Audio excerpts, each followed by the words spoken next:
You don't need presents to impress people. You need presents to stop fighting your own life.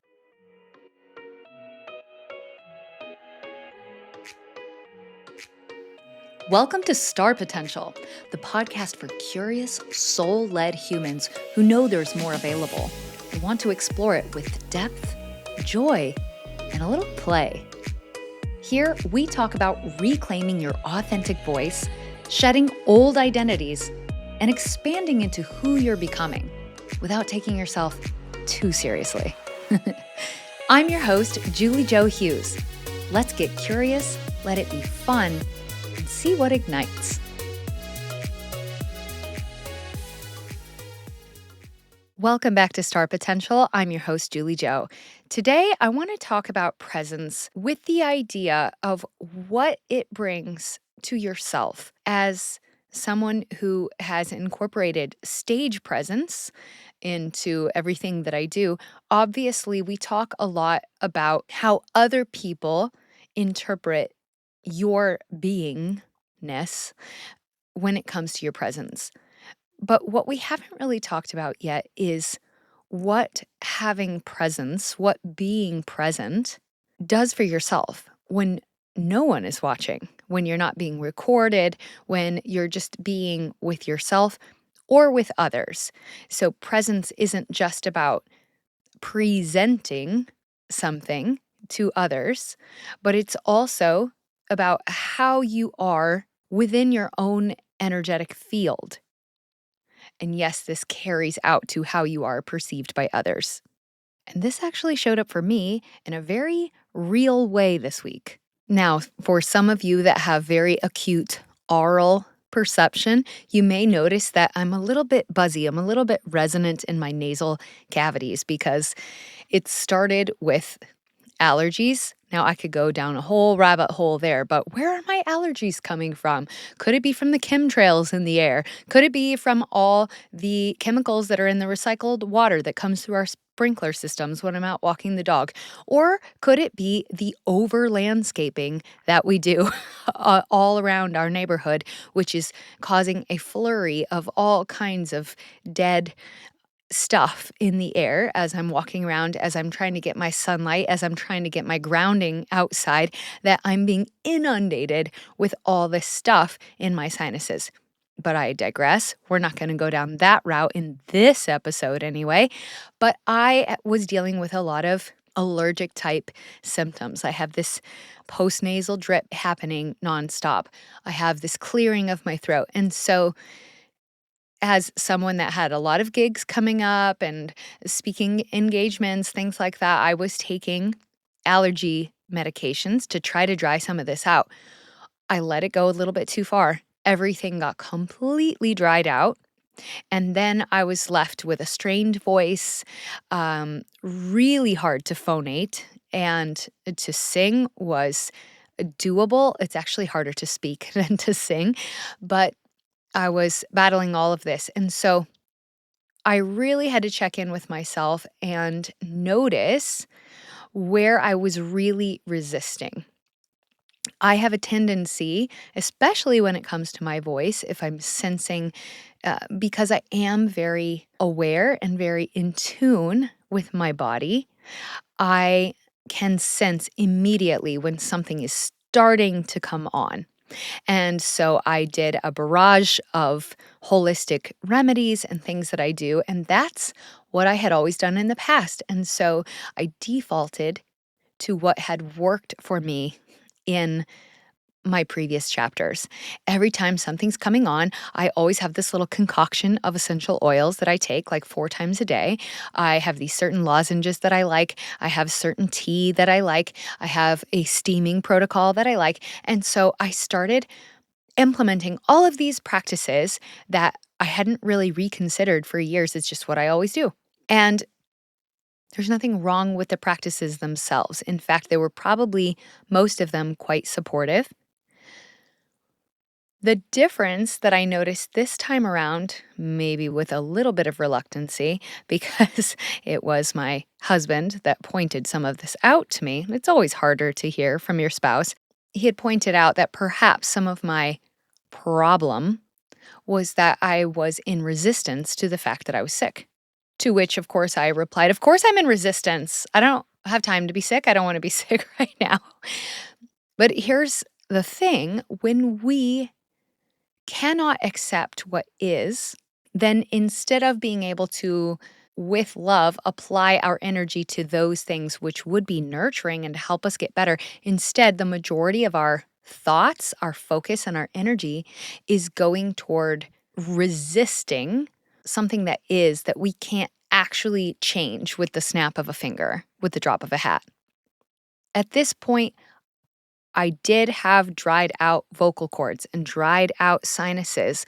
It it was what it was at that point. I couldn't snap my fingers.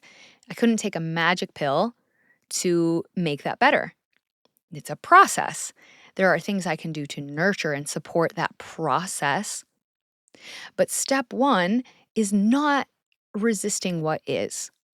And for me, that is the first step in presence. And this is where something I've learned as a performer becomes really relevant. Just like two improv partners know that the first rule of improv is always say yes, what we mean by that when we're acting together is that if I name something in the scene and I say, "Hey, I was walking into the grocery store right now. What do you think of this head of broccoli?"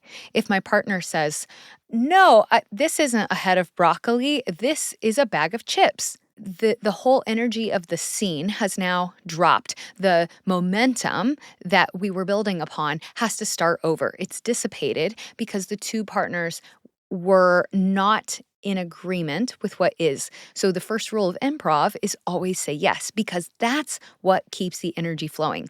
Even if one partner had a completely different idea in their head, both partners know that what keeps the momentum of the scene rolling is not arguing against what your partner presents, but accepting it and adding something to it. So it's a lot like this in life. I often say, all the world's a stage, like Shakespeare said. And what we can draw from the stage is the stage allows us to see something in a smaller excerpt that we're able to digest and understand. And then we can apply it to our everyday life. And we go, so as life is happening, if I want to stop the ball and say, no, I'm not okay with the fact that I'm sick. I'm not okay with the fact that my cords are dried out. Now, my thoughts, my energy, and my attention are all going to the fact that I'm not okay with the fact that I'm sick. Instead of step 1 saying, "Oh, okay, I noticed that I am sick. I noticed that I am dried out."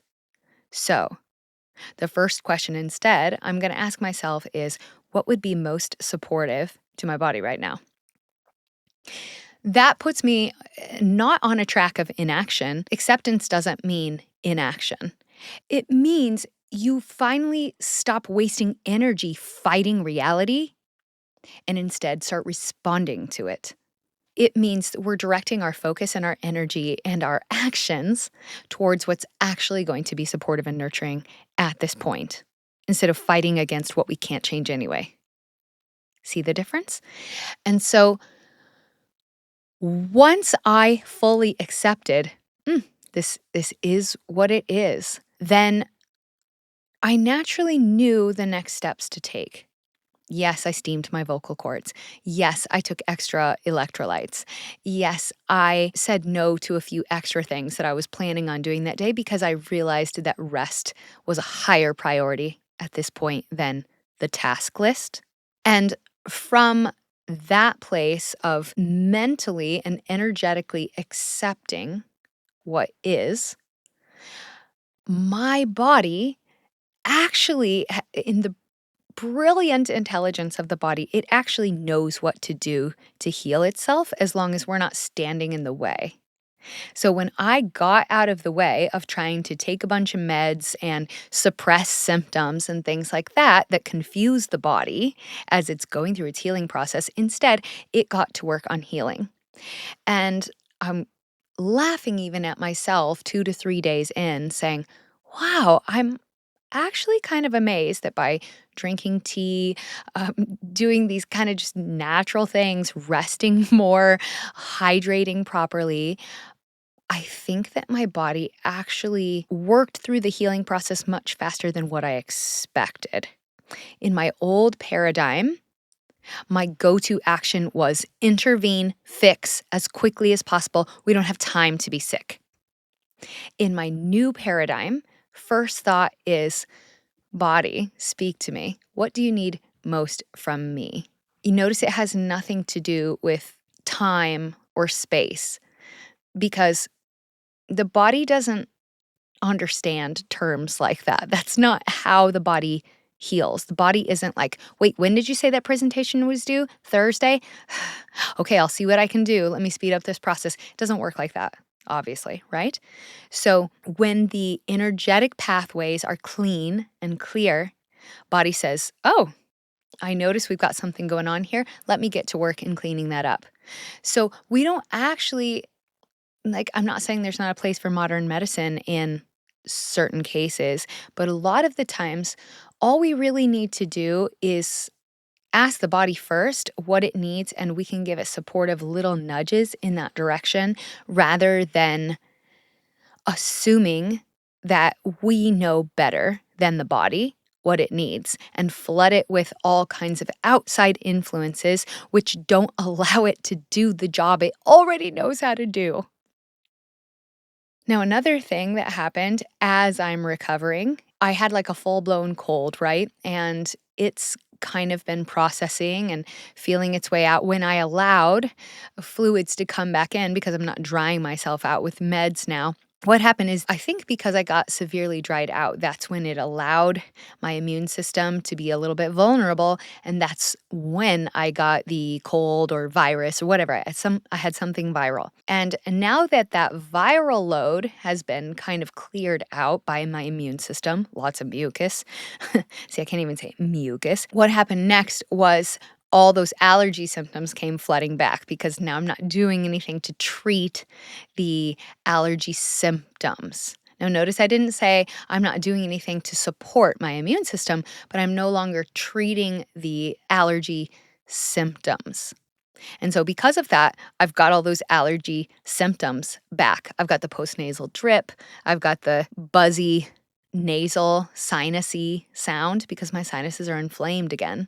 And as I'm clearing out my nose and I'm still not feeling 100% like I don't have my same energy level as I normally do, this is where it got really honest for me. My husband comes home from work because he's sick and he noticed that what his body really needed was rest. And he almost never gets sick.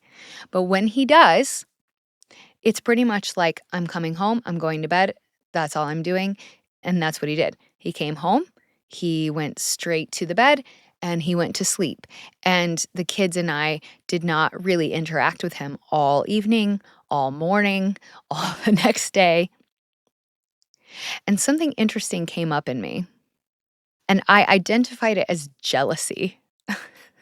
Some of the moms, especially listening, might be able to relate to me here. But that's a weird feeling to come up, and this is not the first time this has happened for me. Other times when my husband's been dealing with something and, I was there to support him with whatever he needs, and there's a part of me that says, "Wow, wouldn't that be nice if when I was sick, I could literally just cancel everything and be sick?" And oftentimes, I think especially as a mom, you just feel like you don't have that luxury. Like, sick or not, there are things that have to be done that only mom has all the info on. Somebody's got a project due tomorrow. Even if you don't have the physical capacity to help them do it anymore, you're the one that has the email about it and you got to pass that off to dad or something, you know. But when dad is sick, he comes home and he goes to bed for as long as he needs to. And he's taking care of his work things and he's communicating with his clients and things like that. But it was so weird, this jealousy that came up in me. And so I asked myself, well, what really is jealousy? Where does that come from?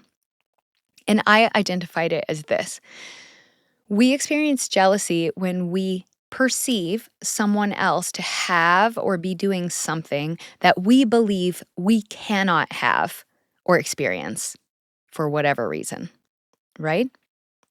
And so I began to investigate this claim that my brain was having, that he's experiencing something that I can't, which is when I'm sick, literally just go to bed and don't worry about other people or the consequences. That was my perception, obviously, right? Might not be 100% truth.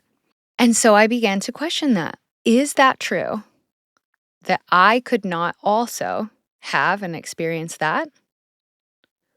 Or on some levels, am I choosing to be the victim of not being able to experience that? Is it somehow easier for me to be a victim of not being able to just give in to rest than it would be to just fully claim, I'm not well. The thing I need right now is rest. Everything is on hold until I feel better. It was an interesting thought that I sat with. And it does take a lot of humility to be able to ask yourself questions like this. You have to be able to, if you truly want to grow and evolve, you really are constantly practicing stretching your ability to be able to look at your own stuff. This really gave me an opportunity to do that. And I was thinking about how I had been sick and how I continue to be a little bit sick. And I asked myself, when I fully accepted that I was sick and I needed to just do these certain things to allow my body to heal itself, it started doing just that. So, how many times am I dealing with a little something that I'm not allowing myself to fully surrender to that? And that's what's making me hold on and be a little bit sick for a lot longer. And sometimes there are times as a mom where we really can't just throw up our hands and say, well, I'm sorry, I have to rest. Like, it's just our role right now, if you've got kids at home, it's complicated. You can't always just throw up your hands and say, I need to rest, right? However, how much of that is actually a mental decision that you're making versus the truth of what is? It's just an invitation to examine that for yourself, because sometimes it can be quite revelatory. And in those revelations, even if they're a little bit hard to look at sometimes, even if it stings a little bit, ultimately it's empowering to see the places where we're still making ourselves a victim of circumstance rather than fully owning the conscious choices that we're making, or unconscious, but they're still choices that we're making. And zooming out even further, this is what's happening underneath all of this. The past perpetuates itself through lack of presence. When we're not willing to look at and accept what is now, here and now, then our brain is a pattern-seeking machine. It just scans for things that it has already experienced in the past and makes predictions for the future based on those experiences. And so if we're kind of going through life a bit unconsciously, then this is the default program that your mind runs on. It's constantly scanning for what's new.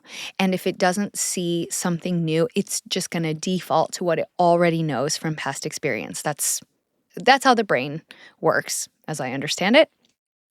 When we are repeating a loop of what we have experienced in the past, then you're constantly going to experience the lower, the denser emotions like fear. And fear is what keeps us stuck. It's what keeps us from growing and evolving and moving forward, expanding our edges. All forms of unforgiveness, that could be of ourselves or others. So, different forms of unforgiveness are grief, regret, resentment, All of these states of being are caused by too much past and not enough present. Um, when we get stuck in a loop of replaying the past or replaying something we no longer have, something we wish wouldn't have happened, something we wish we would have done differently, when we're stuck in that, then the past perpetuates. It keeps us stuck in that loop. So in today's example, I was in fear that if I don't fix this problem with my voice right now, it's going to lead to all these other things which I do not want to experience again, which is feeling like I'm letting people down, which is possibly embarrassing myself at a gig, which is maybe having to admit to someone that I can't do something that I agreed I would do. And it was the fear of that which made me take the action of overdoing it with meds. You see how that played out? Now, and then we have the other side of being present, which is being in the future. A lot of people that don't want to live in fear will talk about hope, thinking we just spring from fear to hope. If we put our hope in something that we think is coming from the future, then we're not stuck in the fear, right? Well, that's another slippery slope because, again, you're not willing to be right here with what is. That's too uncomfortable. So we jump right to hoping for what we think might come if we just stay this course. If I just deal with what's awful right now, then in the future it's going to be better. That's also a trap. Hope requires constant attention, which keeps you out of the present, right here where you are. For some people, hope is what keeps them going. I couldn't get out of bed every day, but I hope that the future will be better. Well, that not being willing to be here now with what is what's keeping you unhappy, unsettled, unsatisfied, which eventually pushes you back to the past and fear. So the only moment that exists is right here, right now. The past doesn't exist, not tangibly. We have memories, sure, but the past isn't a thing that you go back to and return, right? It doesn't exist anymore. The future doesn't exist yet. It's an idea, it's a concept. All that exists is this present moment, right now. And the sooner you accept that, the sooner you come into peace with what is. Because the bottom line is that peace will never be found in the past or in the future. Peace is only found here and now. And you got to go within to connect to that. So, if we bring this all together, being afraid to face what is here with you right now is only going to perpetuate that which is not allowing you to have peace. So, when I talk about presence, I'm not just talking about what allows you to command a room, to magnetize attention from others. I'm talking about what allows you to change your reality. The only place you do that is right here in the present moment. And making the choice to do that again and again and again is how you continually shape and create your world, your reality. It's one of those things we talk about. It's actually incredibly simple. And that's what makes it so hard to understand sometimes. The mind operates at the level of complexity, but the heart operates in simplicity. If you want to make it easier on yourself, communicate with your heart, not your mind. So this week, I want you to just be aware as you go throughout your daily activities and notice if there is a place or two where you find yourself in resistance to what is. And just ask yourself, could I fully accept this as it is right now? And from that place, do I actually gain a new perspective on different actions I could take once I'm using a new set of eyes to look at it? And then I'd love to hear back. Send me a DM on Instagram at @thejuliejo, and I would love to hear what this has stirred up within you. Until next time, Starlight, keep expanding your edges, stay curious, and I'll see you next week. If something in this episode lit you up or sparked a little curiosity, you might be in the middle of a soul shift of your own. I created a free quiz called Are You in a Soul Shift? To help you explore where you are and what's opening next. Just go to juliejohughes.com/quiz or find the link in the show notes. And if you're enjoying the show, would you please leave a quick rating or review? It helps create a ripple to reach other curious souls. Until next time, stay curious and let yourself play.